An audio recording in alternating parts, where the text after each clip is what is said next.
Toute autre chose maintenant, la bataille de Gergovie sera bientôt le thème d'un grand spectacle vivant.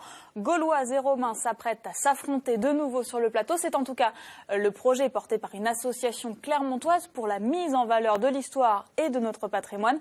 Pour en parler, Pierre-Édouard Morin est l'invité du 12-13. Bonjour. Bonjour. Bienvenue. Expliquez-nous quel est votre projet. Tout à fait. Tout d'abord, merci de nous accueillir. Donc, très simplement, l'objectif de cette association, c'est de faire un spectacle, qui va traiter de l'histoire de Gergovie et donc de sa bataille. Donc, ça, c'est la première étape. Donc, on a un projet qui est à la fois ambitieux, mais en même temps réaliste. Donc, on est une association en loi 1901.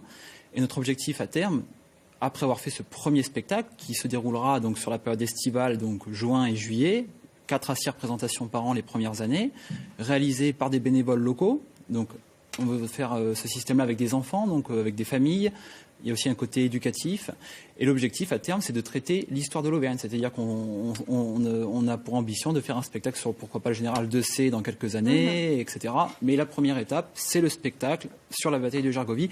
Et je le précise, qui ne sera pas fait sur le plateau, mais au pied du plateau, car notre objectif n'est surtout pas de faire un spectacle sur le plateau, pour protéger le site. Ouais, aujourd'hui, où est-ce que vous en êtes? Parce que c'est un petit peu compliqué de mettre tout ça sur pied. C'est très complexe. On en est où? C'est très complexe. Donc, on y va étape par étape. Notre projet est très phasé. Donc, l'objectif, il est simple. C'est d'ici 6 mois. Donc, on a déjà fait une table ronde avec différents élus. Dans 6 mois, on revoit ces élus et on leur présente le projet très complet avec donc le budget totalement finalisé, le choix du metteur en scène qui sera lui également acté et enfin donc l'écriture du spectacle et enfin le choix du terrain. Donc, l'objectif, c'est d'avoir donc on a plusieurs pistes qui sont au pied du plateau.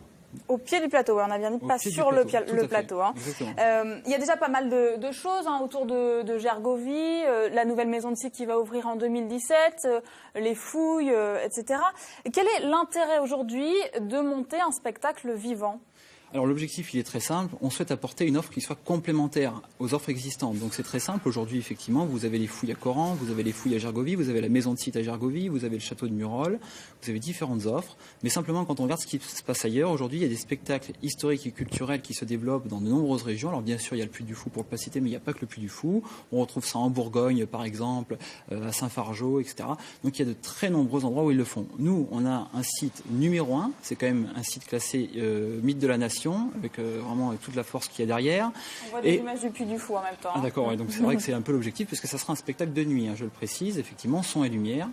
Et le dernier élément par rapport à ça, c'est qu'on est à un carrefour autoroutier. On est extrêmement bien placé, je dirais entre l'axe Bordeaux-Lyon et Paris-Montpellier. Donc l'objectif, c'est effectivement de mettre en place un système, mais qui soit totalement complémentaire avec ce qui existe déjà, et donc d'où l'intérêt de travailler la main dans la main avec toutes les institutions qui travaillent déjà sur ces projets-là, tels que le département, la région, l'office du tourisme, bien entendu. Au-delà des institutions, comment vous souhaitez intégrer les habitants de la région dans votre projet? Tout à fait. Donc l'objectif, il est très simple. Passer cette période de 6 mois où nous aurons bouclé le projet, nous avons pour projet d'organiser des réunions publiques dans chacune des communes qui seront sur le site et autour du site, de façon à, communiquer auprès des habitants, enlever toutes les ambiguïtés qu'il peut y avoir aussi ou les craintes par rapport à ce type de projet. Et deuxième élément, c'est d'attirer les gens pour venir participer à ce projet, puisque, in fine, ce projet se réalisera avec des gens du cru. D'accord, donc on recrutera éventuellement des figurants, peut-être pour le spectacle. Et tout à fait, complètement. Et des figurants et des enfants. L'objectif, c'est, j'insiste vraiment là-dessus, mais je pense qu'il y a vraiment un côté très éducatif et culturel par rapport à ce projet-là également. Merci beaucoup Pierre-Édouard Morin d'être venu ce midi sur notre plateau. Merci.